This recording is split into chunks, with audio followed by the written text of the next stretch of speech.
Senator Wright. Thank you, Mr President. My question is to the Minister for Agriculture, Fisheries and Forestry, Senator Ludwig. My question is about dolphin and sea lion deaths in Commonwealth waters off South Australia.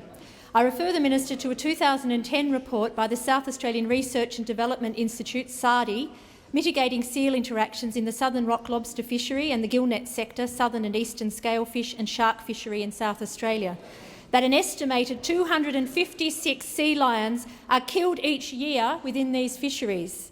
The Humane Society International, the Whale and Dolphin Conservation Society, the Conservation Council of South Australia, the Wilderness Society and the Australian Marine Conservation Society have all called for an immediate ban on the use of gillnets in these fisheries to prevent these deaths and to support the ecology and tourism industry in areas such as the sea lion colonies of Kangaroo Island. Will the government consider such a ban? Minister for Agriculture, Forestry and Fisheries, Senator Ludwig. Thank you, and I thank Senator Wright for her question.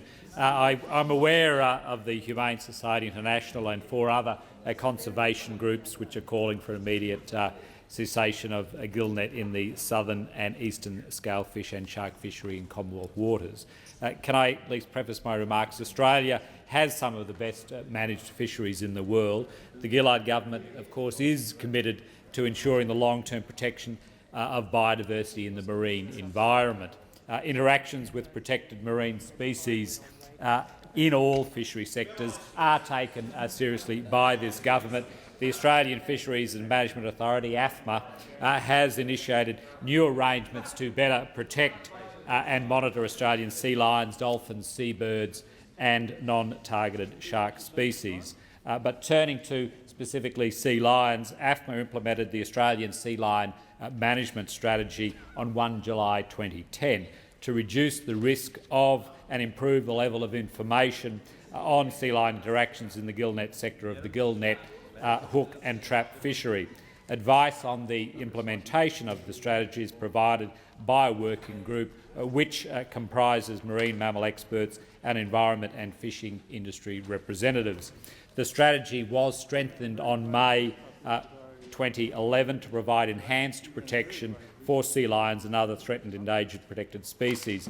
The strategy, Mr President, now includes significant area closures around each of the 48 colonies in South Australia, totalling 18,500 square kilometres, a requirement that every boat fishing within the sea lion area are always independently monitored through either a camera system or an onboard scientific observer, regular reviews to assess the effectiveness of the strategy, and closure of large areas of the fishery if predetermined levels of female sea lion mortalities are reached. Time has expired.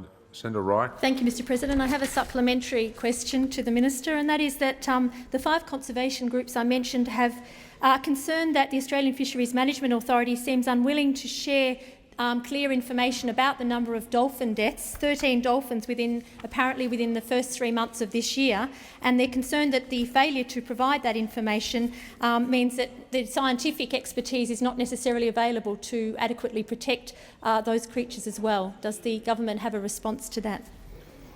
The Minister. Thank you, Mr President. I thank Senator Wright for her question. Specifically then turning to dolphins, I can say the government is aware of reports concerning dolphin mortalities in the gillnet fisheries. AFMA is taking steps to manage any impacts on fishing on marine mammals, including dolphins, in accordance with its legislative objectives. AFMA wrote to gillnet, hook and trap fishery concessions holders in March 2011, reminding them, Mr President, of their obligations to report— Just resume. I've asked Senator Ludwig to resume his seat. There's too much noise in the chamber. Senator Ludwig.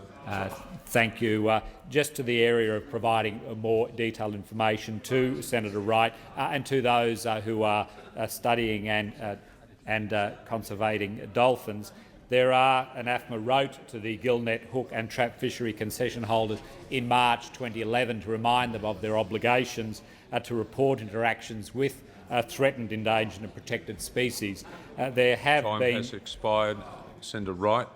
Thank you. And a further supplementary. Returning to the sea lions, Minister, given that the Federal Environment Minister gave fisheries managers and the industry until 30 June 2010 to implement measures, including voluntary closure of fisheries, to enable the recovery of all Australian sea lion subpopulations, what measures to protect these animals, which are protected under the Environment Protection and Biodiversity Conservation Act, have been made to date, and are the measures in line with the best available scientific advice?